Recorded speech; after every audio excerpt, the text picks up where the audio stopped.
الله وكفى والصلاة والسلام على عباده الذين اصطفى خصوصا على أفضلهم وخاتم النبيين محمد الأمين وعلى آله وصحبه أجمعين. أما بعد فقد قال الله تبارك وتعالى كما ورد في سورة البقرة: أعوذ بالله من الشيطان الرجيم بسم الله الرحمن الرحيم. يا أيها الناس اعبدوا ربكم الذي خلقكم والذين من قبلكم لعلكم تتقون. وقال عز وجل كما ورد في سورة الذاريات: وما خلقت الجن والإنس إلا ليعبدون. وقال عز وجل كما ورد في سورة البقرة: وكذلك جعلناكم أمة وسطا لتكونوا شهداء على الناس ويكون الرسول عليكم شهيدا. فقال جل وعلا كما ورد في سورة آل عمران: كنتم خير أمة أخرجت للناس تأمرون بالمعروف وتنهون عن المنكر وتؤمنون بالله.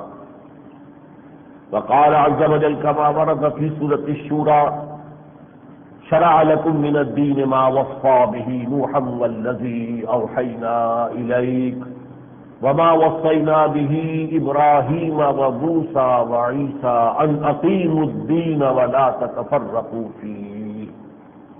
فقال جل وعلا كما ورد في سورة التوبة وسورة الفتح وسورة الصف: هو الذي أرسل رسوله بالهدى ودين الحق ليظهره على الدين كله. صدق الله العظيم. رب اشرح لي صدري ويسر لي أمري واحلل عقدة من لساني يفقهوا قولي. اللهم ربنا ألهمنا رشدنا وأعذنا من شرور أنفسنا. اللهم أرنا الحق حقا وارزقنا اتباعه وأرنا الباطل باطلا وارزقنا اجتنابه. اللهم وفقنا لما تحب وترضى.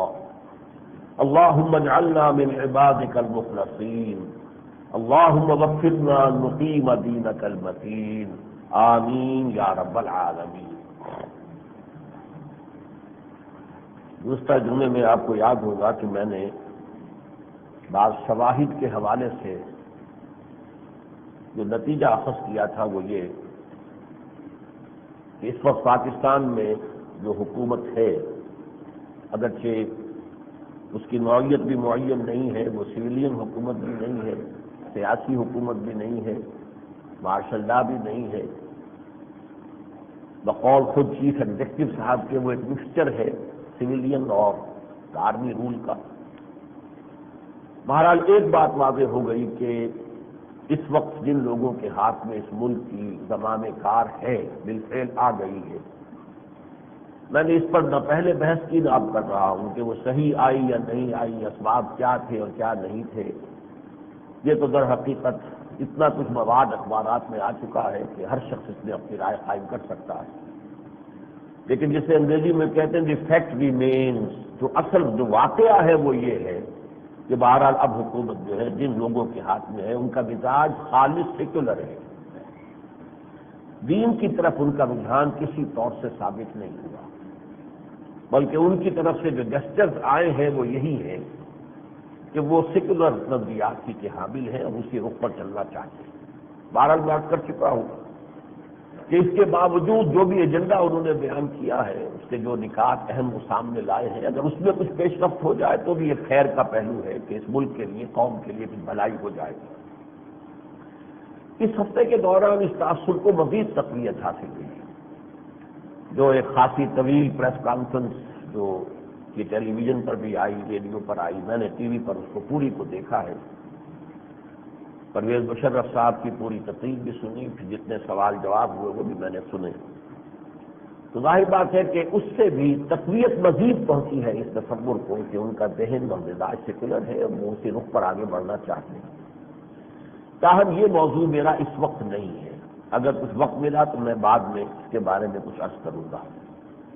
اس وقت میں آنا چاہتا ہوں اس نتیجے کی طرف کہ جو میں نے پچھلے اپنی گفتگو کا اختتام پر بیان کیا تھا کہ پچھلی دو ادوار جو ہمارے ہاں آئے، 11 سالہ دور اقتدار جنرل ضیاء الحق صاحب کا، پھر یہ 11 سالہ جمہوریت کے دوران بھی چونکہ ایک شریف خاندان، وہ شریف جو ہے انورٹڈ کامات میں سمجھ لیے، ایک شریف خاندان چونکہ حاکم رہا تو توقع کچھ ہو گئی تھی، غلط یا صحیح، کہ شاید کچھ اسلام کی طرف پیش رفت ہوگی۔ ضیاء الحق صاحب نے تو خوب اس کے نعرے لگائے تھے، خوب بلند بانگ دعوی کیے تھے، ان کی طرف سے بھی کم نجی سطح پر میرے ساتھ جو وعدے ہوئے تھے ان کے حوالے سے، چاہے اسے میری سادہ لوحی ہی سمجھا جائے، لیکن بہرحال کہ مجھے کچھ امید ہو گئی تھی۔ لیکن اب یہ ہے کہ اس طرح کی کوئی امید باقی نہیں ہے، جس کا نتیجہ یہ ہے کہ اب پورا جو بھی برڈن ہے، پورا بوجھ ہے، پوری ذمہ داری ہے، جو سارا اونس ہے، وہ اب ہمارے اپنے کندھوں پر ہے، افراد کے ہاتھوں میں ہے، اقوام کی تقدیر، ہر فرد ہے ملت کے مقدر کا ستارہ۔ اب عوام کو اپنی ذمہ داریاں جو ہیں ان کا شعور ہونا چاہیے، اس کے لیے ایک عزم مصمم کرنا چاہیے کہ ہمیں خود اس کام کے لیے پیش رفت کرنی ہے۔ ظاہر بات ہے کہ یہ کوئی آسان کام نہیں ہے، بہت مشکل کام ہے، بہت مشکل کام ہے، بہت مشکل کام ہے، اس لیے کہ تاریخ انسانی میں صرف ایک مرتبہ ہوا ہے، صرف محمد الرسول اللہ صلی اللہ علیہ وسلم کے دست مبارک سے، کہ انسانی جد و جہد کے نتیجے میں اللہ کا دین غالب ہو گیا۔ اللہ کی مشیت، اللہ کی قدرت تو اتنی مطلق ہے، وہ چاہے آنے واحد میں پوری کائنات میں بھی اس کی حکومت چل رہی ہے، زمین پر بھی حکومت قائم ہو جائے آنے واحد میں۔ اگر اللہ چاہتا، جیسے قرآن مجید میں بار بار آیا ہے کہ تمام انسانوں کو ہدایت ہو جاتی، اس کی تو مشیت اور اس کی قدرت جو ہے اس سے تو باہر کوئی شے نہیں ہے۔ لیکن انسانی جد و جہد، محنت، مشقت، ایثار، قربانی، قدم بقدم زمین پر چل کر تمام مراحل طے کرتے ہوئے، ہر مرحلے کے تقاضوں کو مکمل کرتے ہوئے، اور ہر قدم کے اوپر جانی مالی ہر طرح کی قربانیاں پیش کرتے ہوئے اس عظیم انقلاب کا معاملہ صرف ایک مرتبہ ہوا، محمد الرسول اللہ صلی اللہ علیہ وسلم کے ذریعے۔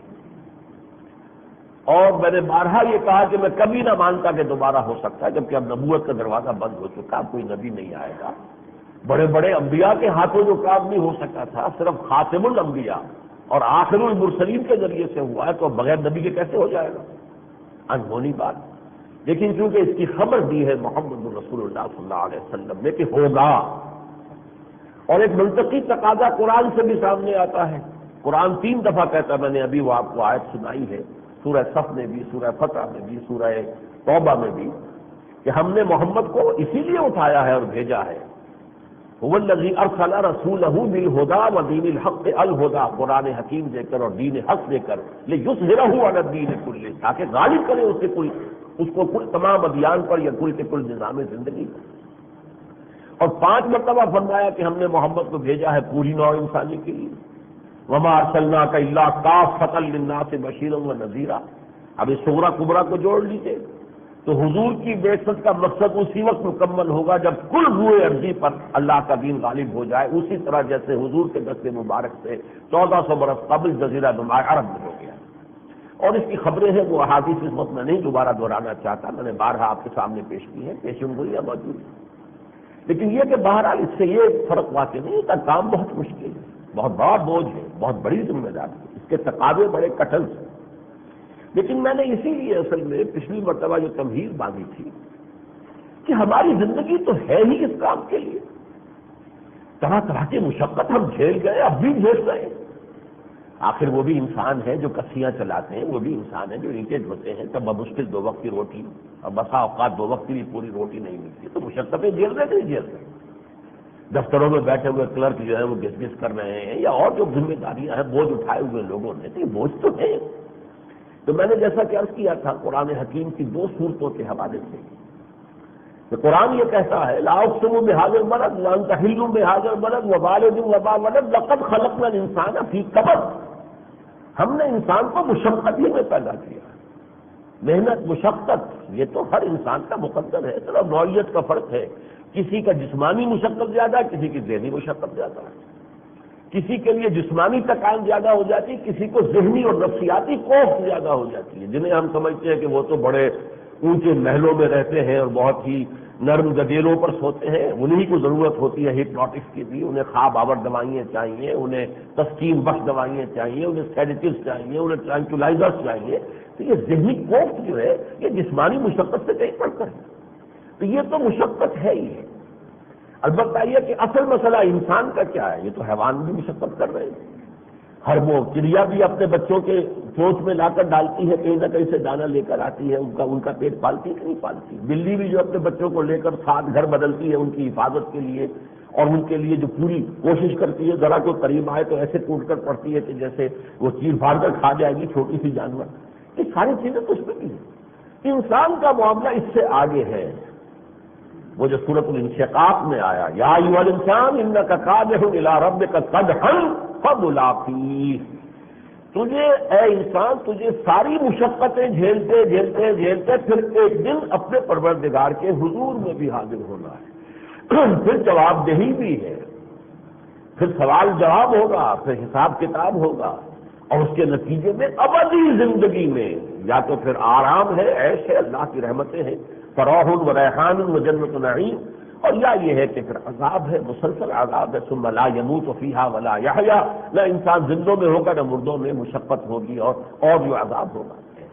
یہ ہے انسان کا مقدر، ہر انسان کا مقدر۔ اسی لیے میں نے یہ عرض کیا تھا کہ جہاں تک تو مشکلات کا تعلق ہے، تو میں نے غالب کے دو اشعار بھی یاد ہوگا آپ کو سنائے تھے کہ انسان کو یہاں پر دنیا کی زندگی میں بھی طرح طرح کے رنج ہوتے ہیں، غم ہوتے ہیں، صدمے ہوتے ہیں، تفکرات ہوتے ہیں، تشویشیں ہوتی ہیں جن میں مبتلا ہوتا ہے انسان، خوف ہوتے ہیں، اندیشے ہوتے ہیں۔ تو قید حیات و بند غم اصل میں دونوں ایک ہیں۔ موت سے پہلے آدمی غم سے نجات پائے کیوں؟ اور دوسرے یہ کہ اب تو گھبرا کے یہ کہتے ہیں کہ مر جائیں گے، اور مر کے بھی چین نہ پایا تو کدھر جائیں گے۔ ہمارا معاملہ تو یہ ہے کہ یہ ساری مشقتیں جھیل کر انک کادح الی ربک قدحا فملاقیہ، لیکن یہ کہ میں آج اس لیے اس بات کو دہرا رہا ہوں کہ یہ ساری مشقتیں آخر ہم کر رہے ہیں کہ نہیں کر رہے ہیں، یہ بوجھ اٹھا رہے ہیں کہ نہیں اٹھا رہے ہیں، ہم عاجز ہیں اس کے، ہمیں اللہ تعالیٰ نے جو جس کام میں پیدا کیا وہ ہم کر رہے ہیں۔ اسی میں ایک اضافی بوجھ ہے دینی ذمہ داریاں، یہ اضافی بوجھ ہے صرف، لیکن یہ کہ جب آدمی کمر کس لیتا ہے تو جیسا کہ میں نے مثال دی، آخر لوگ کشتیاں چلا رہے ہیں، لوگ اینٹیں ڈھو رہے ہیں، مشقتیں ڈھو رہے ہیں، کہیں بیٹھے ہوئے وہ اینٹیں تھاپ رہے ہیں، کہیں ان کے اوپر جو یہ بٹیاں ہوتی ہیں اینٹوں کی، آخر انسان محنت کرتا ہے، مشقت کرتا ہے۔ 8 گھنٹے کوئی شخص کسی مشین کے سامنے کھڑا ہے، وہ اسپننگ کی مشین ہے یا وہ ویونگ مشین ہے، مزدور آخر 8 گھنٹے مزدوری کرتا ہے، مشقتیں جھیلتا ہے۔ تو مشقت جھیلنا تو اس کو بھی خوب عمدگی سے تعبیر کیا ہے غالب نے کہ رنج سے خوگر ہوا انسان تو مٹ جاتا ہے رنج، مشکلیں اتنی بڑی مجھ پر کہ آسان ہو گئی۔ یہ اتنی مشکلیں جو ہے انہی میں ایک مشکل جو ہے اس کا اضافہ ہے کہ ہم اپنی دینی ذمہ داریوں کو سمجھیں، اور دینی ذمہ داریوں کے ضمن میں اللہ تعالیٰ کی طرف سے ایک ضمانت ہے بڑی موثق، مؤکد، بڑی پختہ، ہماری مدد قدم قدم پر شامل حال ہوگی۔ فَسَنُيَسِّرُهُ لِلْيُسْرَىٰ، ہم مشکلات کو آسان کرتے چلے جائیں گے، اور سہج سہج تمہیں سب سے بڑا سہج مقام جو جنت ہے اس میں پہنچا دیں گے۔ تم ہمت تو کرو، وَلَيَنْصُرَنَّ اللَّهُ مَن يَنْصُرُهُ، لازماً اللہ مدد کرے گا ان کی جو اس کی مدد کرتے ہیں۔ میدان میں تو آؤ، قدم تو بڑھاؤ، اس میں اللہ تعالیٰ کی تائید ہوگی، اس کی تائید اور نصرت ہوگی، اس کی تیسیر ہوگی، وہ آسان کرتا چلا جائے گا۔ جو پہاڑ جیسے براہی نظر آتے ہیں جب طے کر رہے ہوں گے تمہیں ایسے محسوس ہوگا جیسے کہ میں پھولوں کے اوپر چل رہا ہوں، تمہیں اس کا احساس ہی نہیں ہوگا۔ اس کی بڑی عمدہ مثالیں سیرتوں میں، صحابہ کی سیرتوں میں موجود ہیں، کس طریقے سے ایک صحابی نے وہ جو ہاتھ جو ہے شانے سے زخمی اس طرح ہو گیا تھا کہ باقی سارا کٹ گیا، کوئی ایک تسمہ لگا ہوا تھا، اور وہ ہاتھ جو ہے اب باقی تو کسی کام کا نہیں رہا، باقی اب جہاد کے اندر دوسرے ہاتھ سے تلوار چلانے میں وہ اب رکاوٹ بن رہا تھا۔ اپنے ایک پاؤں کے نیچے وہ ہاتھ دبایا اور کھینچ کے پھینک دیا، انہیں پتہ بھی نہیں چلا ہوگا کہ میں نے کیا کیا۔ ہم سوچتے ہیں تو جھجھلی آتی ہے کہ انسان یہ بھی کر سکتا، لیکن جب آدمی ان مراحل میں سے گزر رہا ہوتا ہے واقعہ یہ ہے کہ اسے اندازہ بھی نہیں ہوتا کہ میں نے کوئی بہت بڑا کام کیا۔ اس حوالے سے ہمیں اصل میں اس وقت سوچنا یہ ہے کہ ہماری ذمہ داریاں، میں نے پھر پچھلی مرتبہ یہ بھی عرض کیا تھا، 3 کا حصہ کئی دفعہ آیا تھا، تین ذمہ داریوں کے 2 سیٹ ہیں۔ ایک تو روٹی کپڑا اور مکان، معاش کی ذمہ داری، کوئی سر پر چھت ہونا اور شادی بیاہ اور گھر گرہستی. اور جیسا کہ میں نے کہا تھا زوجین کو اللہ تعالیٰ نے سورہ بقرہ میں ایک دوسرے کی لباس قرار دیا. ہن لباس لکم وانتم لباس لہن. وہ تمہارے لیے تمہاری بیویاں جو ہے لباس کے مانند ہیں اور تم ان کے لیے لباس کے مانند ہو. تو گویا کہ روٹی کپڑا اور مکان یہ تین الفاظ کور کر رہے ہیں اس کو. ایک ہے معاشی، ایک ہے جنسی معاملہ، اور ایک پھر یہ کہ کوئی نہ کوئی گھر ہونا چاہیے. اور یہ تو ہم سب کر رہے ہیں. اگر آپ حساب لگانے بیٹھے کتنی محنت کرتے ہیں، کتنی مشقت کرتے ہیں، کتنی اس کے لیے تکلیفیں جھیلتے ہیں، تو حساب کرنا مشکل ہو جائے. کر رہے پر اس لیے رہے کہ اس کا تقاضا ہمارے اندر موجود ہے، پیٹ کھانے کو مانگتا ہے، جنسی تقاضا اندر ہے، شادی کرنی ہے. چاہے پتا ہے کہ ایک پیٹ کا پالنا اور ہے اور ایک اور پیٹ آ جائے گا، اسے پالنا ہوگا، اور پھر اس پیٹ سے اولاد کا جو سلسلہ شروع ہوگا، پورے خاندان کی پرورش کی ذمہ داری ہوگی. لیکن ہر شخص ہنسی خوشی بڑے شوق سے اشتیاق سے یہ ساری ذمہ داریاں جھیلتا ہے. جھیلتا ہے. اسی طریقے سے تین ذمہ داریاں میں نے عرض کیا تھا وہ ہیں کہ جن کے لیے ہمارے عقل اور شعور کا معاملہ ہے، وہ ہمارے نفس کے تقاضے میں ہے. ایک یہ کہ جس ملک میں آپ رہتے ہیں اس ملک کی عزت، اس کی آزادی، اس کو برقرار رکھنا. ظاہر بات ہے ملک والوں کے اندر اگر جذبہ ہوگا اور وہ اس کے لیے کوئی قربانیاں دینے کو تیار ہوں گے، کوئی اپنا پیٹ کاٹ کر کوئی حصہ جو ہے ملک کے لیے وقف کریں گے، اپنے اوقات میں سے کچھ حصہ لگائیں گے، تبھی تو ملک مضبوط ہوگا، ورنہ تو کمزور ہو جائے گا. اسی طرح قوم، عام طور پر تو آج دنیا میں ملک کے ساتھ قوم گڑبڑ کر دی گئی ہے، لیکن ہمارا معاملہ اور ہے. ہماری قومیت جو ہے وہ تو ہے اسلام کے ساتھ، عالمی ملت اسلامیہ. اب ظاہر بات ہے کہ اس کی عزت ہو، سربلندی ہو، یا ذلت اور رسوائی ہو، جیسی کہ ہماری آج ہوئی بھی ہے. ضربت علیہم الذلۃ والمسکنۃ وباؤوا بغضب من اللہ. وہ کیوں ہے کہ امت مسلمہ میں اس کی ذمہ داریوں کو ادا کرنے کا، اس کے لیے قربانی دینے کا، محنت کرنے کا، مشقت کرنے کا مادہ نہیں رہا. تیسرا دین. اب دین کی سربلندی بھی اگر ہوتی ہے، وہ جو حال ہی نے کہا تھا وہ دین جو بڑی شان سے نکلا تھا وطن سے، پردیس میں وہ آج غریب الغربا ہے. تو جب نکلا تھا شان سے تو اس لیے نکلا تھا شان سے کہ اس دین کے نام لیوا تن من دھن ہر چیز اس کے لیے نثار کرنے کو تیار تھے. اور آج اگر وہ غریب الغربا ہے، وہ پاؤں تلے مسئلہ جا رہا ہے، اور امت مسلمہ جو ہے اس کو جو شخص جدت سے چاہتا ہے، اب جو کچھ چچنیا میں ہو رہا ہے پوری دنیا دیکھ رہی ہے، اور روس جو ہے بمباری، وہی معاملہ کہ جو امریکہ نے کیا تھا اور نیٹو نے کیا تھا چند سال پہلے یہ گلف وار میں، کہ تحس نحس کر دو بمباری سے تاکہ دو بدو جنگ کا موقع ہی نہ آئے. مسلمانوں سے دو بدو جنگ میں ہم نہیں جیت سکتے. ان کا جو جذبہ جہاد ہے اور ذوق شہادت ہے تو اس کا ہم مقابلہ نہیں کر سکتے. دو بدو جنگ کی نوبت ہی نہ آئے، پہلے ہی وہ ان کا جو ہے برکس نکل جائے. یہی ہوا تھا عراق کے ساتھ. ان کو اس طریقے سے برکس نکال دیا گیا تھا کہ پھر کیا لڑتے ہو. ان کی سپلائی لائن منقطع تھی، ان کے پاس پینے کا پانی نہیں تھا، ان کے کچھ بھی نہیں تھا. جب موقع آیا وہ اپنی ٹرینچز سے نکل گئے، ہاتھ اٹھا کر کھڑے ہو گئے. وہی چاہتے ہیں کہ چیچنا بھی ہو جائے، اس طریقے سے برکس نکال دیا جائے، پھر وہ آگے بڑھیں گے تاکہ ہمارا جانی نقصان کم سے کم. لیکن یہ کہ پوری دنیا دیکھ رہی ہے ٹک ٹک گیدم دملہ کشیدم. اور سب سے زیادہ ہمارے لیے ڈوب مرنے کا مقام ہے کہ جو اس کے صدر ہیں چیچنیا کے ارسلان مفقادوف، انہوں نے اپیل کی ہے پوپ سے کہ پوپ ہمیں بچائے یہ جو تشدد کر رہا ہے روس ہم پر. اس لیے کہ عالم اسلام میں تو کسی کے کان پر جو نہیں رہی، کسی کا بیان تک نہیں آیا. خود ہمارے یہاں سے بھی سوائے قاضی حسین احمد صاحب کے، انہیں اللہ اجر دے کہ انہوں نے بہرحال ایک اخباری اشتہار شائع کیا ہے، باقی تو کسی نے نام بھی نہیں لیا. کیا ہو رہا ہے ملک میں؟ ایک ملک جو ہے اس دنیا کی نگاہوں کے سامنے تحت نحس کیا جا رہا ہے. اور بہانہ جو بھی بنایا گیا، وہاں پر وہ جو بمبارڈمنٹ ہو گئی، وہاں پر ہمارا یہ کر دیا گیا. مفقدور صاحب کا ہمارے اس ندائے خلافت میں انٹرویو شائع ہوا ہے، لیکن یہ سب انہوں نے اپنی کارستانی کی. ان کی ایک پولیٹیکل اسٹرگل چل رہی ہے روس کے اندر، اور اس پولیٹیکل اسٹرگل کے حوالے سے انہوں نے خود یہ دھماکے روس میں کروائے ہیں تاکہ اسے وجہ جواز بنا کر اور اس کے لیے اپنی پبلک اوپینین جو ہے اسے تیار کیا جائے، ہموار کیا جائے خاص قسم کے نقطۂ نظر کے لیے. واللہ عالم. لیکن اگر ہوگا بھی تو چند لوگوں کا معاملہ ہوگا، اس میں پوری قوم کو تحس نحس کر رہے ہیں. آپ ٹی وی پر دیکھتے ہوں گے کہ ان کے لاکھوں لوگ جو ہیں وہ بے گھر ہوئے ہیں، جا رہے ہیں، سرحدیں بند کی ہوئی ہیں، کئی کئی دن سے 7-7 8-8 دن تو سرحدوں پر کھڑے ہیں. اور وہاں کی سردی، ابھی یہاں تو سردی کا پہلا ہی جھونکا آیا ہے رات کو، لیکن وہاں تو سردی اپنے پورے شباب پر پہنچی ہوئی ہے. کوہ قاف کا علاقہ ہے یہ، کوئی یہاں کا میدانی علاقہ تو نہیں ہے. اس حوالے سے یہ ہے ہمارا حال اس وقت. کیوں ہے یہ؟ اس لیے کہ ہم کوئی دین کے لیے قربانی دینے کو تیار ہے ہی نہیں. تو میں نے پھر آخری بات جو پچھلی مرتبہ سے تھی، وقت بہت لگ گیا، وہ یہ تھی کہ ہماری سب سے بڑی خوش قسمتی یہ تھی کہ ہمارے لیے وطن کے تقاضے اور ملت کے تقاضے اور دین کے تقاضے ایک تھے، ایک تیر سے تین شکار۔ دین کو پختہ کر لو، مضبوط کر لو، وطن بھی مضبوط ہو جائے گا، اس لیے اس وطن کی بنیاد کوئی ہے ہی نہیں سوائے دین کے، اور قومیت کو بھی اور ملت اسلامیہ کو بھی اس سے جو ہے ایک تقویت حاصل ہوگی۔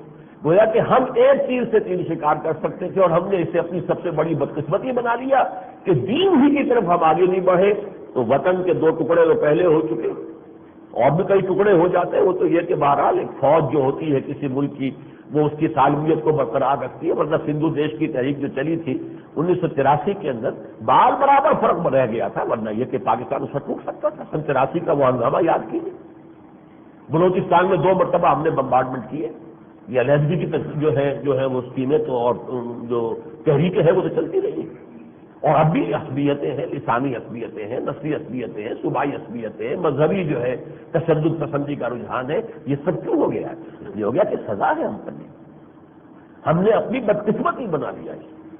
بہرحال آج کا میرا مضمون یہ ہے کہ وہ ہماری دینی ذمہ داریاں کیا ہیں، اسے ذرا کان کھول کر سنیے، سمجھیے، اور یہ کہ دل کے دروازے بھی کھولیے، صرف کان نہیں۔ حسن اتفاق سے ہماری دینی ذمہ داریاں بھی 3 ہیں۔ پہلی ذمہ داری ہے، اس کے لیے الفاظ تو کئی آ سکتے ہیں، لیکن جامع ترین لفظ ہے عبادت، اللہ کی بندگی کرنا۔ پہلا کام یہ میں نہیں کر رہا تو پھر اور کیا تقاضا ہوگا؟ چنانچہ قرآن مجید نے اپنی دعوت کا جو آغاز کیا سورہ بقرہ کے 30 رکوع میں، 2 رکوع جو ہے وہ تمہیدی ہے، اس کے بعد اصل دعوت شروع ہوتی ہے، یا ایھا الناس اتقوا رب یا ایھا الناس اعبدوا ربکم الذی خلقکم والذین من قبلکم لعلکم تتقون۔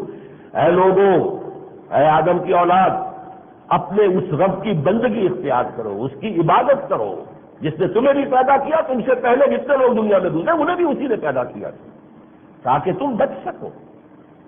دنیا میں افراط و تفریط کے دھکوں سے بچ جاؤ گے، آخرت میں اللہ کے عذاب سے بچ جاؤ گے۔ تقویٰ کے اصل معنی بچنا ہے، بچو گے، دنیا میں بھی گمراہی کے دھکے نہیں کھاؤ گے، سیدھے راستے پر چلو گے، امن ہوگا، چین ہوگا، سکون ہوگا، اور قلبی اطمینان ہوگا، اور یہ کہ آخرت میں اللہ تعالیٰ کے عذاب سے بچو گے اور اللہ تعالیٰ کی جنت میں داخل ہو جاؤ گے۔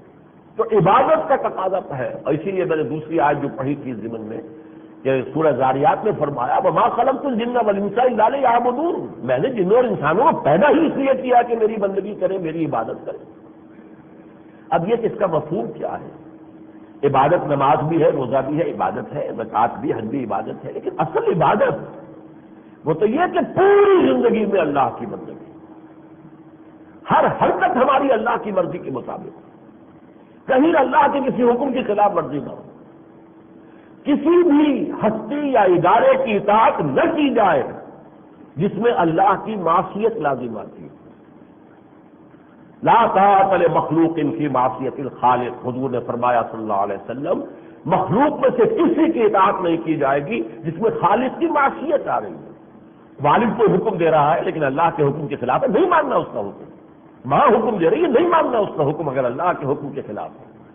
آپ کے حکام حکم دیتے، نہیں ماننا ان کا حکم اگر اللہ کے حکم کے خلاف ہے۔ استاد ہو، پیر ہو، کوئی ہو، آپ کو کوئی حکم دیتا ہے جو اللہ کے حکم کے خلاف ہے، نہیں ماننا ان کا حکم۔ لا طاعۃ لمخلوق فی معصیۃ الخالق۔ تو اس میں اگرچہ الفاظ تو اور بھی ہیں، مثلا اسلام کے کیا معنی ہے؟ گردن نہادن، سپر انداختم، یعنی ایک شخص جو ہے فرض کیجیے کسی سے لڑائی ہو رہی تھی، کشاکش تھی، اور ایک شخص نے ہتھیار رکھ دیے، یہ سرنڈر کرنا اسلام کے معنی۔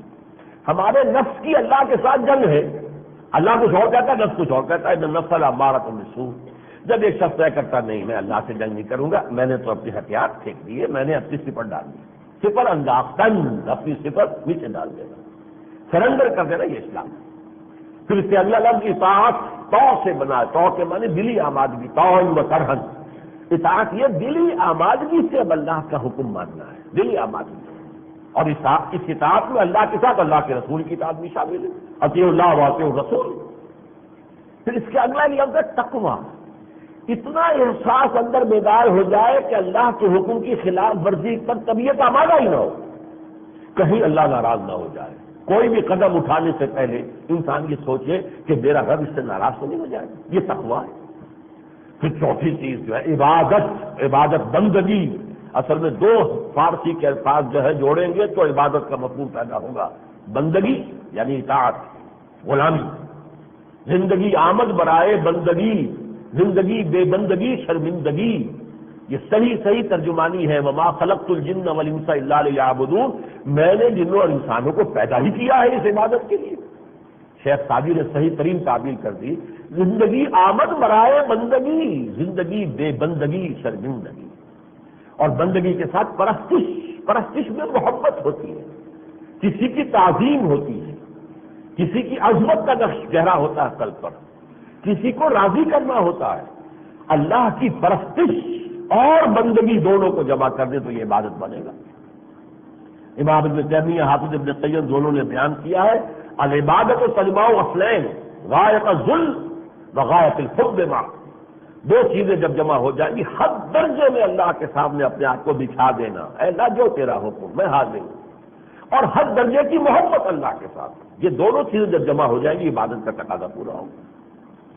ابھی اس میں ذرا ایک مرحلہ ہے، عبادت کے اعتبار سے ذرا ہم اگر جائزہ لیں گے تو یقیناً اس وقت اس دو قسم کے احکام ہمارے سامنے ہیں۔ ایک احکام وہ جس پر میں عمل کر سکتا ہوں، آپ بھی عمل کر سکتے، نماز پڑھو، ہم پڑھ سکتے، کوئی نہیں روکتا، بھارت میں بھی کوئی نہیں روکتا، امریکہ میں بھی کوئی نہیں روکتا، پڑھو نماز، بناؤ مسجدیں، کون روکتا، روزے رکھو، زکات دو، حج کرو، عمرے کرو، کوئی نہیں روکتا، شراب مت پیو، کوئی مجبور نہیں کرتا، کہیں بھی کوئی مجبور نہیں کرتا شراب پیو، اور اس طرح کے کام جو ہے وہ تو ہم کر سکتے ہیں، اب بھی کر سکتے ہیں۔ اسی طریقے سے سود حرام ہے، سود کے درجے میں البتہ یہ ہے کہ ڈائریکٹ جو ہے اس کا لین دین، اس سے تو ہم بچ سکتے ہیں۔ چاہیے کہ ہم نے اگر سودی قرضہ لے کر بڑا کاروبار کیا ہے تو اس کو ہمیں لپیٹنا پڑے، چھوٹا کریں تاکہ نکال کر سودی رقم واپس کریں، دفع کریں اس کو، لیکن یہ دقت تو آ سکتی، کر سکتے ہیں عمل اس پر۔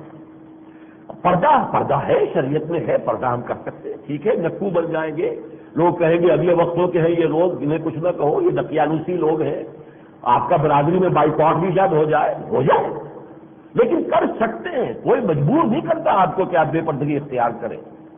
ایک تو وہ اعمال ہے کہ ان پر تو اگر میں عمل نہیں کرتا، آپ نہیں کرتے، تو پھر مجرم میں خود ہوں اور آپ خود ہیں، کسی اور کو آپ الزام نہیں دے سکتے۔ You can't blame anybody else, we have to blame our self. البتہ ایک وہ احکام بھی ہے، چور کا ہاتھ کاٹو، وہ ہم نہیں کر سکتے جب تک کہ پورا نظام نہ بدلے۔ زنا کی یہ حد ہے، تہمت زنا کی قذف کی یہ حد ہے، ڈاکہ دہشت گردی رہزنی کی یہ حد ہے، ان کے ایک طرف سے ہاتھ کاٹو، دوسری طرف سے پاؤں کاٹو اور ڈال دو ان کو، وہ صرف تک مرے لوگوں کی نگاہوں کے سامنے، تاکہ پھر یہ دہشت گردی ختم ہو۔ یہ حد تو میں نہیں نافذ کر سکتا، یہ آپ نہیں نافذ کر سکتے جب تک کہ نظام نہ بدلے۔ یہ ایک مسئلہ ہے، اس کے لیے کوئی نہ کوئی کفارہ ہونا چاہیے، وہ میں بعد میں عرض کروں گا، لیکن یہ کہ ہماری بندگی نامکمل ہے، جب تک کہ یہ پورا نظام نہیں بدلتا ہماری بندگی مکمل نہیں ہو سکتی، اس لیے کہ شریعت کا ایک حصہ وہ ہے جس پر میں عمل نہیں کر سکتا جب تک کہ پورا نظام نہ بدلے۔ البتہ یہ کہ جس حصے پر میں عمل کر سکتا ہوں، چاہے کوئی دقت آ جائے، مشکل آ جائے، تو لوگ ناراض ہو جائے، لیکن کر سکتا ہوں بالفعل، اس پر اگر میں عمل نہیں کر رہا تو پھر میں مجرم ہوں۔ بہرحال پہلی جو ہے سطح ہمارے فرائض کی وہ یہ ہے کہ خود اللہ کے بندے بنو، یہی ہماری غایت تخلیق ہے۔ تمام انبیاء نے آ کر اسی کی دعوت دی، ان اعبدوا اللہ ما لکم من الہ غیرہ، اللہ کی بندگی اختیار کرو، تمہارا کوئی اس کے سوا معبود نہیں۔ یہی قرآن کی دعوت ہے، یہی محمد رسول اللہ کی دعوت ہے۔ اس کا اگلا مرحلہ کیا ہے؟ نمبر 2، اور اس کا تعلق ہے رسالت محمدی سے صلی اللہ علیہ وسلم، اس لیے کہ حضور کو بھیجا گیا تمام نوع انسانی کے لیے۔ ظاہر بات ہے تمام نوع انسانی تک تبلیغ آپ نے خود تو نہیں کی، اس زمانے میں اگر مصر اور ایران میں بھی ہوئی تو صحابہ کے ذریعے سے ہوئی نا، جو گئے نکلے وہاں پر اور بات کو پہنچایا۔ ملیشیا، انڈونیشیا میں مسلمان تاجروں کے ذریعے سے ہوئی، حضور کے ذریعے سے نہیں ہوئی۔ لیکن اس کو سمجھ لیجئے کہ وہ فرائض رسالت جو محمد رسول اللہ صلی اللہ علیہ وسلم پر پوری نوع انسانی کے ضمن میں ہے، ان کا بوجھ عملاً امت کے کندھے پر ہے۔ رسالت سے ہمارے تعلق کے 2 حصے ہو جائیں گے۔ ایک حصہ تو یہ ہے کہ اللہ کی اطاعت کے ساتھ رسول کی اطاعت۔ اللہ کہتا ہے نماز پڑھو، رسول کہتا ہے ویسے پڑھو جیسے مجھے دیکھتے ہو کہ میں پڑھتا ہوں، صلو کما رہے تو مونی اسلی، اس میں سنت آ گئی۔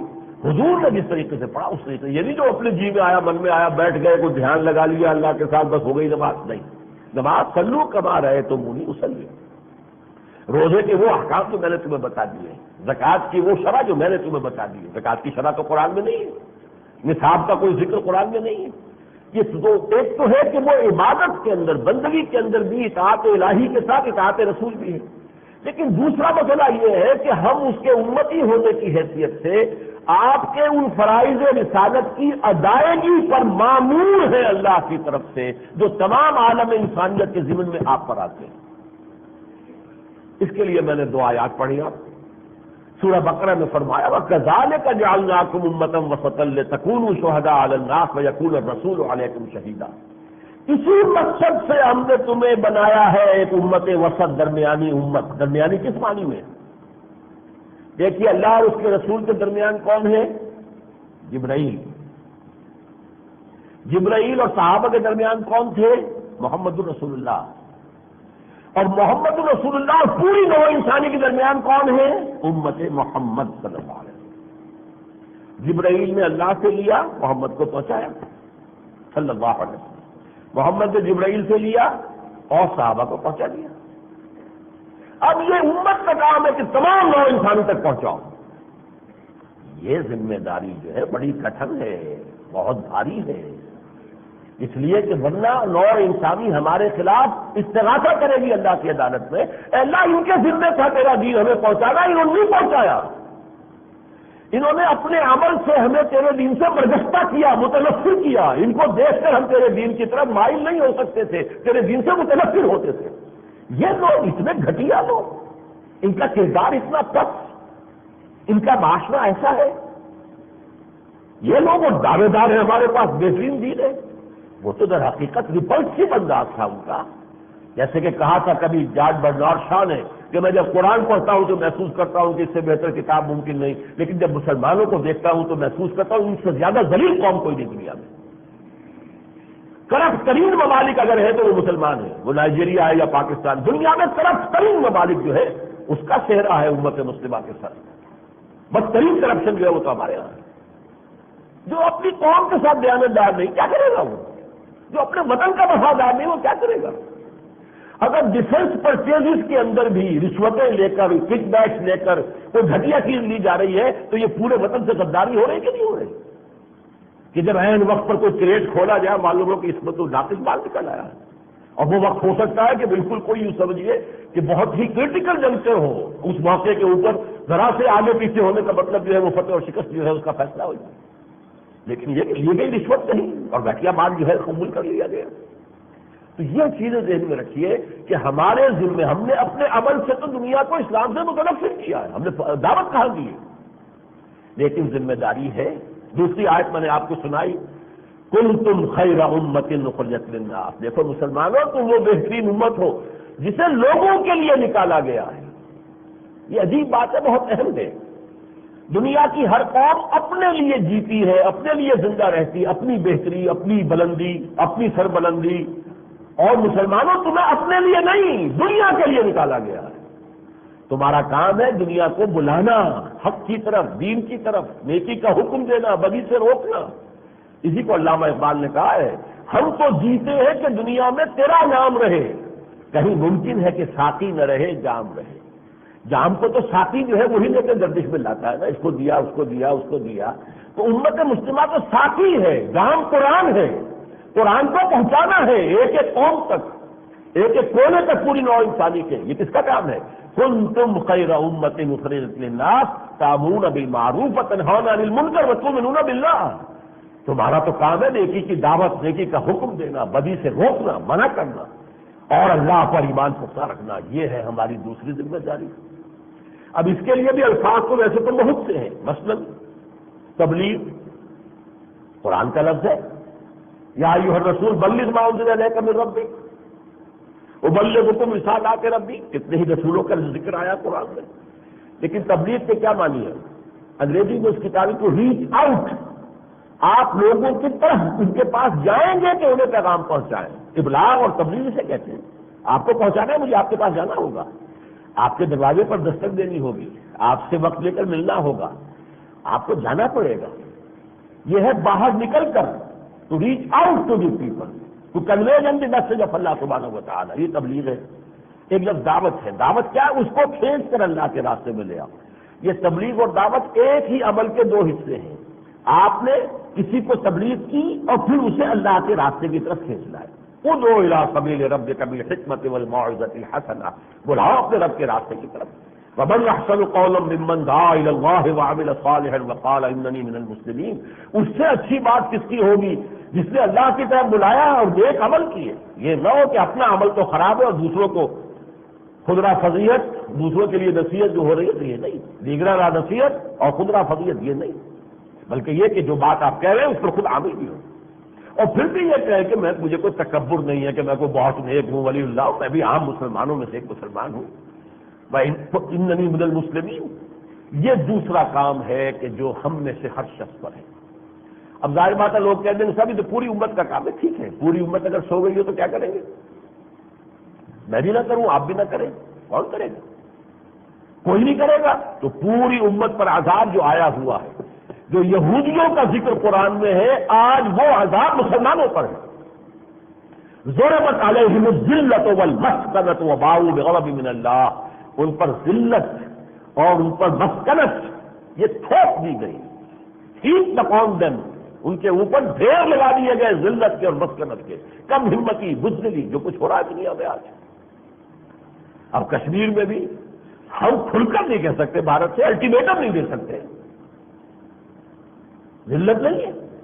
ہم کہتے ہیں کہ ہماری جو ہے شہرت ہے، وہ شہرت کے اوپر قابض ہے، اور ہم الٹیمیٹم نہیں دے سکتے. دوست ہاتھ اٹھاؤ ورنہ ہمارے میدان میں. یا تختیہ تختہ نہیں ہے. لوگ بیچارے جا رہے ہیں، جانے دے رہے ہیں. اس سے کیا بنتا ہے بھارت کا؟ آپ بھارت کے پاس آدمی مروانے کے لیے بہت کافی موجود ہے، ان کی آبادی کم نہیں ہے. لیکن یہ کہ جو کشمیریوں پر ظلم ہو رہا ہے، کشمیری مارے جا رہے ہیں، پھر ہمارے مجاہدین جا کر اپنی جانیں دے رہے ہیں، بجائے اس کے کہ وہ جانیں لگتی یہاں پر اس ملک کے اندر اسلامی نظام قائم کرنے کے لیے، بجائے اس کے وہاں جا کر وہ جانیں دے رہے ہیں. لیکن یہ کہ میں اس وقت ذلت کی بات کر رہا ہوں. ذلت نہیں تو کیا ہے؟ چچنیا میں جو ہو رہا ہے ہم دیکھ رہے ہیں، کچھ نہیں کر سکتے. ذلت اور مسکنت کس بلا کا نام ہے؟ اور ممالک میں جو کچھ صومالیہ میں ہو گیا تھا اور ہر جگہ ہو جاتا ہے جہاں چاہے کر لیں. اس اعتبار سے آج ذلت اور مسکنت ہم پر ہے، یہودیوں پر کہاں ہے؟ یہودی تو اس وقت دنیا کے وسائل پر قابض ہے. امریکہ جیسی سول سپر پاور ان کے ہاتھوں میں ہے. فرنگ کی رگیں جہاں پنجائے یہود میں ہے. جیسے پہلے کبھی برطانیہ کی ہوتی تھی، آج اسی طریقے سے امریکہ کی جان جو ہے یہودیوں کے قبضے میں ہے. اس کی ساری پالیسیاں انہی کے بات ہے.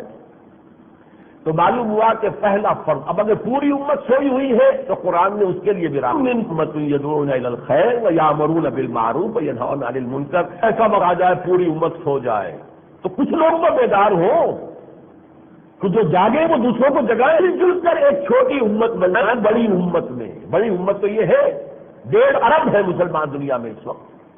ہر 5واں یا چوتھا جو ہے انسان فرد نوع بشر وہ مسلمان ہے. لیکن امت تو سوئی ہوئی ہے، امت وہ کام نہیں کر رہی. پوری دنیا میں کوئی ایک ملک نہیں دکھا سکتے کہ یہاں پر ہمارا مثالی اسلامی نظام قائم ہے، آؤ دیکھ لو. اس سے بہتر نظام کوئی ممکن ہے؟ نہیں دکھا سکتے. لہذا ہم پر تو اس وقت ذلت اور مسکنت آ گئی. اس حوالے سے اب یہ کہ جو جاگ جائے وہ لوگوں کو جگائے اور اس بڑی امت میں چھوٹی امت بن کر وہی کام شروع کر دیں. وَلْتَكُن مِّنكُمْ أُمَّةٌ يَدْعُونَ إِلَى الْخَيْرِ وَيَأْمُرُونَ بِالْمَعْرُوفِ وَيَنْهَوْنَ عَنِ الْمُنكَرِ. تم سے ایک ایسی امت وجود میں آ جانی چاہیے. تم مل جل کر ایک چھوٹی امت بنا لو بڑی امت کے اندر کہ جو 3 کام کرے: خیر کی دعوت دے، نیکی کا حکم دے، بدی سے روکے. وَأُولَٰئِكَ هُمُ الْمُفْلِحُونَ. اور یہاں خاص طور پر کہہ دیا اس پوری امت سے جو سوئی ہوئی ہے فلاح کا وعدہ نہیں ہے. صرف ان لوگوں سے فلاح کا وعدہ ہے اللہ کا، وہ کامیاب ہو گئے. کامیاب صرف وہی لوگ ہوں گے جو 3 کام کریں: دعوت الی الخیر، امر بالمعروف، نہی عن المنکر. یہ دوسری ذمہ داری ہے میری آتی. اب آئیے تیسری پر. میں نے کیا تھا 3 ہی ذمہ داریاں، 3 ہی لیولز ہیں. ان کے لیے 3 ہی چیزیں ہیں لوازم، وہ میں اگلے جمعے میں بیان کروں گا. وہ 3 کا جو ہے اس کی تکرار ہوگی انشاءاللہ. لیکن یہاں پر وہ تیسری چیز کیا ہے؟ یہ دین ہے اسلام، اسے قائم کرو. یہ قرآن جو تمہیں دیا گیا اس کے نظام کو قائم کرو. نظام باطل، ظالمانہ نظام، استبدادی نظام، استحصالی نظام جس میں عدل اور قسط نہیں ہے، اس کے خود کو بے خودم سے اکھاڑو اور اللہ کا دین نافذ کرو، اللہ کا نظام کا قائم کرو، قرآن کو قائم کرو۔ اگر یہ نہیں کرتے ہو تو تمہاری جو ہے در حقیقت تمہاری عبادت بھی قبول نہیں۔ دیکھیے یہاں وہ بات سامنے آ جائے گی۔ میں اب آپ کو ایک تکون کی مثال دے رہا ہوں۔ تکون میں بیس ہے، قاعدہ ہے، اس کے دو سرے ہوتے ہیں۔ ایک کو سمجھیے لا الہ الا اللہ، دوسرا سمجھیے محمد الرسول اللہ۔ لا الہ الا اللہ کا تقاضا کیا؟ بندگی رب، وما خلقت الجن والانس الا لیعبدون، اللہ اور اس کے رسول کی اطاعت، تقوی، عبادت، یہ ہے لا الہ الا اللہ کا تقاضا۔ محمد الرسول اللہ کا تقاضا کیا ہے؟ وہ میں نے عرض کیا، تبلیغ، دعوت، امر بالمعروف نہی عن المنکر، شہادت علی الناس، لوگوں کے اوپر ایک حجت قائم کر دینا کہ لوگ یہ نہ کہہ سکیں کہ اے اللہ ہمیں تو کسی نے دین پہنچایا ہی نہیں، تیرا پیغام ہم تک تو آیا ہی نہیں۔ تو پھر مجرم کون ہوگا؟ جس کے ذمہ تھا پہنچانا اور اس نے نہیں پہنچایا، وہ پکڑا جائے گا۔ لیکن اب جیسے کہ یہ دونوں سرے جو ہوتے ہیں ان سے اب وہ ٹرائنگل اوپر چلتی ہے، یہ بھی ادھر سے جا رہا ہے ادھر سے، اور دونوں جا کر ایک جگہ مل جاتے ہیں ایپیکس پر۔ یہ ہے اقامت دین کو قائم کرو۔ عبادت بھی اسی وقت مکمل ہوگی جب دین قائم ہوگا، اسی لیے سارے احکام نافذ ہو جائیں گے۔ اب ساری حدود بھی نافذ ہوں گی، سارے احکام شریعت نافذ ہوں گے، ساری تعزیرات ہوں گی، اب تو سارا کا سارا دین ہو جائے گا نا۔ تو گویا کہ اب ہماری عبادت مکمل ہوئی۔ جب تک دین قائم نہیں ہے ہماری عبادت ناقص ہے، نامکمل ہے۔ اور یہ تو میں اپنی بات نہیں کر رہا، میں اس وقت کی بات کر رہا ہوں کہ جس نے انفرادی سطح پر جتنے احکام ہیں پورے کر لیے، پردہ شرعی اس نے نافذ کر لیا، براہ راست سودی لین دین سے وہ بالکل اپنے آپ کو پاک کر چکا، رشوت قریب نہیں آنے دے رہا، دھوکہ نہیں دے رہا، فریب نہیں کر رہا، نماز، روزہ، حج، زکوٰۃ کے فرائض ادا کر رہا ہے، تمام حرام چیزوں سے بچا ہوا ہے، وہ شخص بھی اس کی عبادت ناقص ہے۔ اس لیے کہ جس معاشرے میں وہ رہ رہا ہے، جس نظام کا وہ بھی ایک کل پرزہ ہے، اس میں اللہ کا حکم نافذ نہیں ہے۔ اور قرآن مجید میں سابقہ امت سے خطاب کر کے کہا گیا، قل یا اہل الکتاب لستم علی شیء حتی تقیموا التوراۃ والانجیل وما انزل الیکم من ربکم۔ اہل کتاب تمہاری کوئی حیثیت ہماری نگاہوں میں نہیں ہے جب تک کہ تم تورات اور انجیل کو جو کچھ تم پر نازل کیا اللہ نے تم پر سب کو قائم نہیں کرتے۔ اب اسی کو آپ اپنے دل کے کانوں سے یوں سمجھیے، یا اہل قرآن لستم علی شیء حتی تقیموا القرآن وما انزل الیکم من ربکم، اے قرآن کے ماننے والوں تمہاری کوئی حیثیت ہی نہیں ہے، کیا تمہاری ہم دعا قبول کریں، کیا تمہاری نماز قبول کریں جب تک کہ تم قائم نہیں کرتے۔ ہاں قائم کر دینا تو میرے بس میں نہیں ہے، قائم کرنے کی امکانی کوشش تو میرے بس میں ہے نا۔ کوئی شخص اپنی امکانی حد تک کوشش کر رہا ہے تو گویا کہ ایک غلط ماحول میں اور غلط نظام میں زندگی گزارنے کا جو گناہ اس پر مجبوراً چھپ رہا ہے وہ اس کا کفارہ ہو جائے گا، وہ دھل جائے گا۔ وہ گناہ جو آ رہا ہے کہ ہمارے ہر سانس کے ساتھ سود اندر جا رہا ہے، غبار جسے کہا حضور نے حدیث کے اندر، غبار یا دخان، کہ ایک وقت آئے گا، وہ یہ وقت یہی تو ہے۔ کوئی سب نہیں کہہ سکتا میں سود سے پاک ہوں۔ گندم کے ہر دانے میں سود ہے، اس کا بیج جو لیا گیا تھا وہ سودی قرضے پر لیا گیا تھا، اس کے لیے پھر جو کھاد خریدی گئی ہے وہ سودی قرضے سے، یا وہ بن رہی ہے ملوں میں تو وہ سود کے اوپر چل رہے ہیں، اس کے لیے ڈیزل لیا گیا، کچھ اور لیا گیا وہ اپنے ٹیوب ویل چلانے کے لیے، سب کا ہر شے میں سود ہی سود ہے، پورا ملک سود پر ہے۔ تو کون بچا ہوا سود؟ لیکن ایک ہے براہ راست اس کے اندر ملوث ہونا، ایک ہے یہ انڈائریکٹلی، یہ دخان ہے۔ جیسے ہوا میں اگر دھواں ہے تو آپ کیا کریں گے؟ زندہ رہنے کے لیے سانس تو لینا ہے، سانس لیں گے تو دھواں اندر جائے گا ہی جائے گا۔ کیسے ممکن ہے آپ کے لیے کہ دھواں اندر نہ جانے دیں؟ ہوا میں غبار ہو گیا ہے، ڈسٹ سسپینشن ہے، کیا کریں گے؟ سانس تو لینا ہے جینے کے لیے، تو ڈسٹ اندر جائے گی کہ نہیں جائے گی؟ تو سود کا غبار اور سود کا دھواں ہمارے اندر جا رہا ہر ایک کے۔ اب وہ جو اندر گندگی جا رہی ہے اس کی صفائی کا بھی تو ذریعہ ہونا چاہیے۔ ہاں وہ ذریعہ کیا ہے؟ اس سانس کے ذریعے سے تمہیں جو قوت اور انرجی حاصل ہوئی ہے، سانس کے ذریعے سے ہی گئی نا آکسیجن اندر، اسی سے وہ برننگ پروسیس ہے جس سے آپ کی کیلوریز بن رہی ہیں، جن کو کہ آپ استعمال کر رہے ہیں، انرجی استعمال ہو رہی ہے۔ اس انرجی کا بیشتر حصہ اللہ کے دین کو قائم کرنے کی جدوجہد میں لگا دو، یہ نہیں زیادہ مال جمع کرنے کے لیے لگا دو، زیادہ اپنے کاروبار کو وسعت دینے کے لیے لگا دو، اور آگے بڑھو، دنیا کی جائیداد بڑھانے کے لیے لگا، نہیں نہیں نہیں، جو کم سے کم لوازم ہے زندگی کے اس پر قناعت کرتے ہوئے بقیہ اپنی ساری توانائی، سارا وقت لگاؤ اللہ کے دین کو قائم کرنے کے لیے، تب کفارہ ہوگا، اندر سے دھلائی ہو جائے گی، وہ تمام جو گناہ کے اثرات اندر جا رہے ہیں ان کی صفائی ہو جائے گی۔ اسی طریقے سے شہادت علی الناس کا تقاضا جو ہے وہ پورا نہیں ہو سکتا جب تک کہ آپ دنیا میں اسلام کا ایک نمونہ دنیا کو پیش نہ کر کے دکھا دیں۔ یہ جو بارہا میں نے کہا ہے، یہ جو علامہ اقبال نے کہا تھا 1930 میں کہ ہندوستان کے شمال مغرب میں ایک آزاد ریاست قائم ہونا تقدیر مبرم ہے، ڈیسٹنی ہے، اگر ایسا ہوا تو ہمیں موقع مل جائے گا کہ اصل اسلام، دور خلافت راشدہ کا اسلام، اس کا ایک نمونہ دنیا کے سامنے پیش کر دیں۔ عرب امپیریلزم کے دور میں جو پردے پڑ گئے اسلام کے چہرے پر، اسے ہٹا دیں۔ اور یہی قائد اعظم نے کہا پاکستان اس لیے چاہتے ہیں کہ عہد حاضر میں اسلام کے اصول حریت و اخوت و مساوات کی ایک اولی مثال دنیا کے سامنے پیش کریں۔ یہ جب تک ہم نہیں کرتے تو دنیا کی حجت ہم پر ہے۔ اے اللہ، یہ کہتے تھے لوگ کہ ہمارے پاس بڑا اچھا نظام ہے، کہیں انہوں نے قائم کر کے تو دکھایا نہیں۔ تو شہادت علی الناس، لوگوں پر حجت کا قائم ہونا، اسی وقت اس کی تکمیل ہوگی جبکہ کسی نہ کسی ایک سائزیبل ملک میں، یہ نہیں کسی ایک گاؤں میں، دیہات میں، چھوٹے سے جزیرے میں نہیں، کسی سائزیبل ملک میں، قابل لحاظ وسعت کا ملک ہو، اس میں اللہ کے دین کا پورا نظام۔ آؤ بھائی دیکھو، یہ ہے ہماری سیاست، آؤ دیکھو یہ ہے اسلام کا معاشی نظام، یہ ہے کفالت عامہ کا نظام، یہاں ہر فرد کی بنیادی ضروریات کی جو کفالت کی ذمہ داری ہے وہ حکومت کے پاس ہے۔ یہاں دیکھ لو اخوت ہے، بھائی چارہ ہے، دیکھ لو ہمارے معاشرے میں جرائم نہیں ہے، آؤ دیکھو نا، یہاں پر آزادیاں بھی ہیں، یہاں کوئی جو ہے استبداد نہیں ہے، لوگ بات کرتے ہیں، کھل کر کرتے ہیں، حکمرانوں پر تنقید کر سکتے ہیں، ان کا گریبان پکڑ سکتے ہیں، ان سے کرتوں کا حساب لے سکتے ہیں، آؤ تو صحیح دیکھو ہمارے نظام کو۔ لیکن جب تک ہم دنیا میں ایسے نظام کا عملی نمونہ پیش نہیں کرتے تو شہادت علی الناس کا تقاضا پورا نہیں ہو رہا۔ اب یہ ٹرائنگل مکمل ہو گئی، عبادت یہ لا الہ الا اللہ کا تقاضا ہے، اعبدوا اللہ، اللہ کی بندگی کرو۔ شہادت کذالک جعلناکم امۃ وسطا لتکونوا شہداء علی الناس ویکون الرسول علیکم شہیدا، جیسے رسول نے تم پر حجت قائم کی ہے، تمہیں پوری نوع انسانی پر قائم کرنی ہے۔ اور ان دونوں کی تکمیل کب ہوگی؟ جب مکمل نظام دین، اسے آپ کہہ لیں اقامت الدین، ان اقیموا الدین ولا تتفرقوا فیہ، اسے یہ کہہ لیں جو حضور کی بعثت کے لیے کہا گیا لِیُظْهِرَهُ عَلَى الدِّینِ كُلِّهِ، اللہ کے دین کو پورے کے پورے نظام زندگی پر غالب کر دیا جائے، اسے تکبیر رب کہہ لیں، وَرَبَّكَ فَكَبِّرْ، اس کے لیے جو چاہے الفاظ استعمال کر لیں، نظام خلافت کا قیام کہہ لیں، نظام مصطفیٰ کا قیام کہہ لیں، نظام عدل و قسط اسلامی کا نظام کہہ لیں، جو بھی کہیں، لیکن یہ کہ مکمل نظام جو ہے اسلام کا نافذ کرنا، اس کی جد و جہد کرنا، یہ ہے بلند ترین منزل۔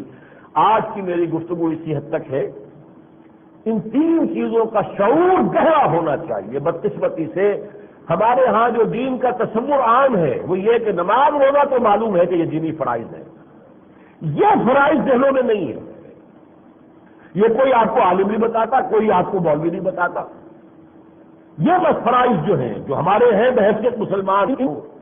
اسی لیے میری ایک کتاب ہے، میں آج اس کے 100 نسخے یہاں لے کر آیا ہوں، قیمت اس کی ویسے تو 36 روپے لیکن یہاں آپ کو 25 روپے میں مل جائے گی۔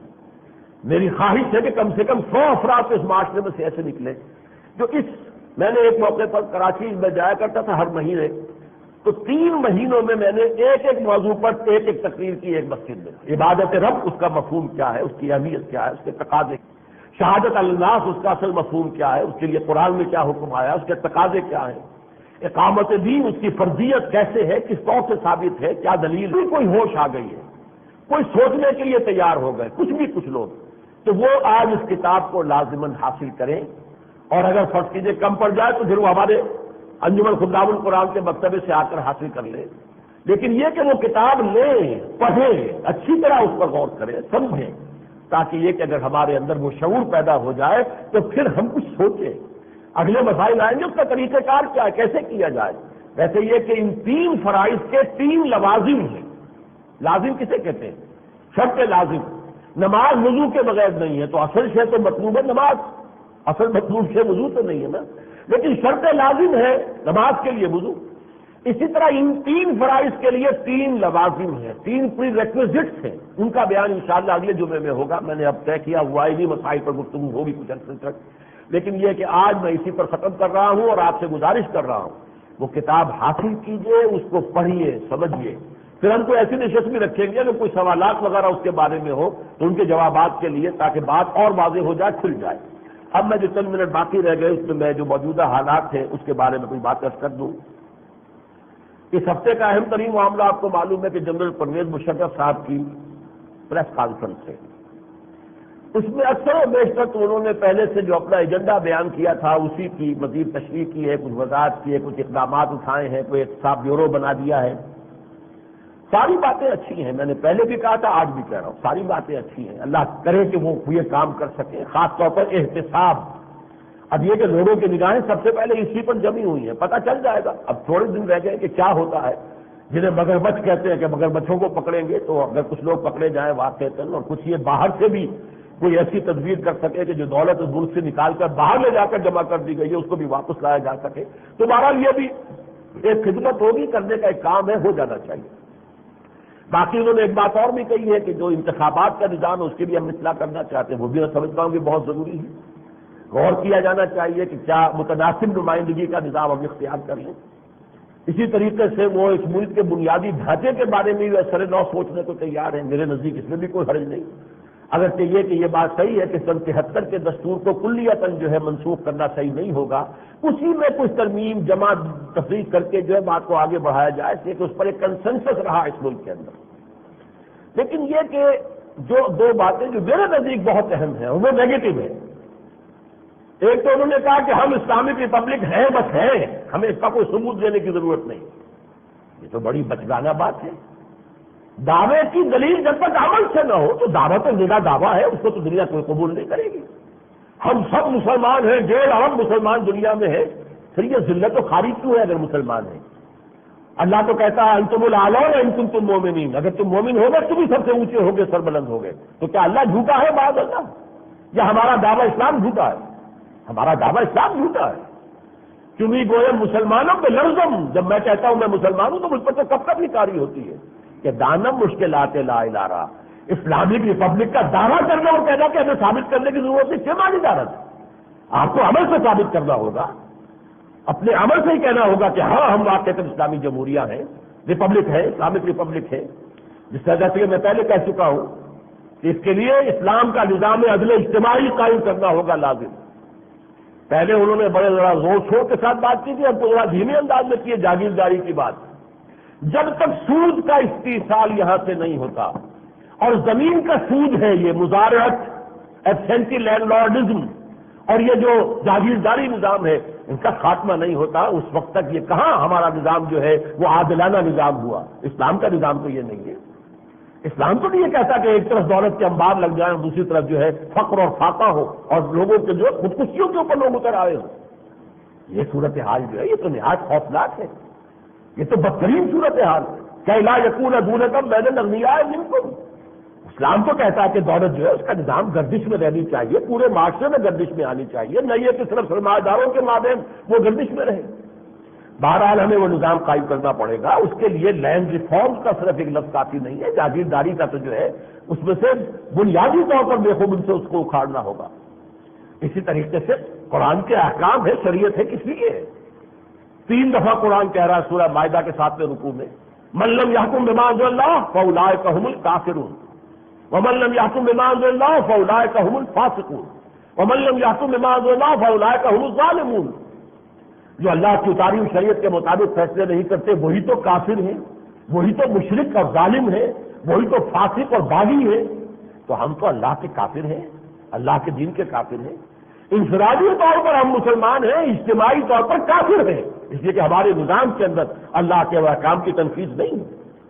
بہرحال یہ چیزیں اگر نہیں ہوتی ہیں تو بہرحال ہم اسلامی جمہوریہ ہیں اور ہمیں اس کو ثابت کرنے کی ضرورت نہیں ہے، تو بالکل بچگانہ بات ہے، میرے نزدیک بےمانی بات ہے۔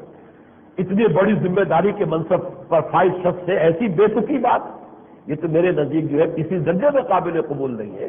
آپ کو اپنے عمل سے ثابت کرنا چاہیے کہ ہاں، اور اس میں یہ نہیں میں کہتا کہ ایک دن میں ہو جائے، لیکن اس کا عزم تو ہو، اس کا ایک ارادہ تو ہو، اس کا فیصلہ تو ہو، اس کی طرف پیش رفت تو ہو رہی ہو. اب یہ الگ بات ہے، اس کی پیش رفت کے لیے ہم نے پہلے بھی دستوری اس میں کیا ترابیب ہونی چاہیے، کیا اقدامات ہونے چاہیے، وہ بعد میں بھی ہم کرتے رہیں گے. ہم سے بھی پوچھیے کہ کیا اس کے ذرائع ہو سکتے ہیں، کیا طریقے ہو سکتے ہیں، ہم بھی بیان کریں گے. لیکن یہ ہے کہ یہ کہنا درست نہیں ہے کہ ہم تو بس ہے اسلامی جمہوریہ اور ہمیں اس کو ثابت کرنے کی ضرورت نہیں. ہمیں اپنے عمل سے اسے ثابت کرنا لازم ہے. اسی طرح محسوس ہو رہا ہے کہ آئی ایم ایف کے چکر سے نکلنے کا تو کوئی ارادہ نہیں ہے، بلکہ بدقسمتی سے اب یہ تاثر ہے اور اس کے لیے کچھ بیانات بھی آنے شروع ہو گئے ہیں. وہ جو ہے جس کو کہتے ہیں بریکنگ آف دی آئس. اب جو اوپر پپڑی جم گئی تھی کہ فوج کی حکومت آ گئی ہے تو ذرا کچھ سہم کر لوگ جو ہے وہ سنبھل کے بیانات دے رہے تھے، وہ جو ہے اوپر کی پٹڑی جو پپڑی تھی برف کی وہ ٹوٹ گئی، بریکنگ آف دی آئس ہو گئی. باتیں ہو رہی ہیں. ظاہر بات ہے اب آپ جو ہے جنرل سیل ٹیکس لگائیں گے، سارا بوجھ عوام پر جائے گا، کنزیومر پر جائے گا نا. جو چیز بھی آپ خریدیں گے اس میں آپ کی قیمت اور بڑھ گئی. اسی طریقے سے پیٹرول کی قیمت تو بڑھانی لازم ہے. معلوم ایسا ہوتا ہے کہ آئی ایم ایف نے اپنے کچھ تقاضے تو پورے کروائے بے نظیر سے. جب اس نے ہاتھ اٹھا دیا کہ اس سے زیادہ تو پہلے ٹیبل نہیں ہے، عوام اٹھ کھڑے ہوں گے، تماشا ہو جائے گا، ہنگامہ ہو جائے گا، بلوے ہو جائیں گے، میں نہیں کر سکتی، تو پھر نواز شریف صاحب سے کچھ قدم اٹھوا دیے. انہوں نے کہا یہ تو پچھلے کر گئے تھے جو کچھ کر گئے تھے، ہمیں تو ہمارا تو جرم نہیں ہے، لیکن یہ تو مجبوری ہے، یہ تو کرنا ہی پڑے گا. کچھ انہوں سے کروا لیے. اب یہ شریف کے بعد مشرف آ گئے ہیں. یہ تو بہت بڑا اونچا معاملہ ہے.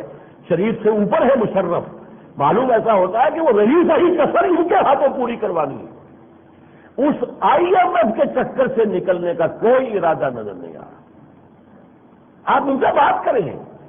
آپ نے لیٹن امریکہ کو بیل آؤٹ کیا، آپ نے ڈیٹ اکوٹی سویپ کے ذریعے سے کہ ہم نہیں دے سکتے آپ کے قرضے، ڈالر میں پے نہیں کر سکتے، سیدھی باتیں ختم ہو گئی.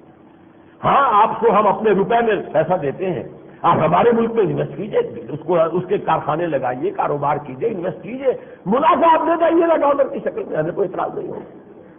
ٹھیک ہے، سیٹل کیجیے. یا یہ کہ صاحب آپ نے ہمیں 32 بلین ہم نے دینے، 33 ہم دے چکے ہیں آپ کو سود کی شکل میں، جاؤ حساب برابر ہوا، ہم نہیں دے سکتے مزید. سختیاں کر لیں، سینکشن لگا لیں. سینکشن تو بہت خوش قسمتی ہو جائے گی. عیاشی کی چیزیں جو ہے برآمد ہونی بند ہو جائیں گی. کھانے کے لیے تو یہاں پر اناج اللہ تعالیٰ ہمیں دیتا ہے.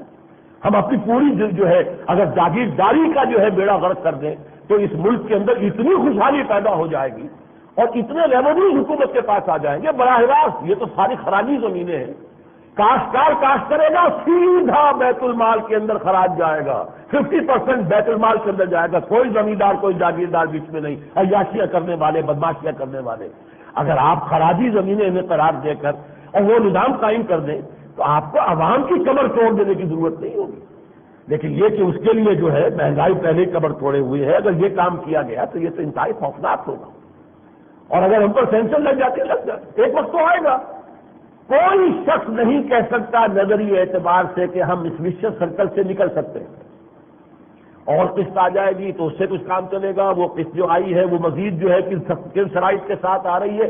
قرضے کی مقدار تو مسلسل بڑھتی چلی جا رہی ہے. ایک وقت تو آئے گا نا کہ آپ کہیں گے کہ بھائی ہمارے پاس نہیں.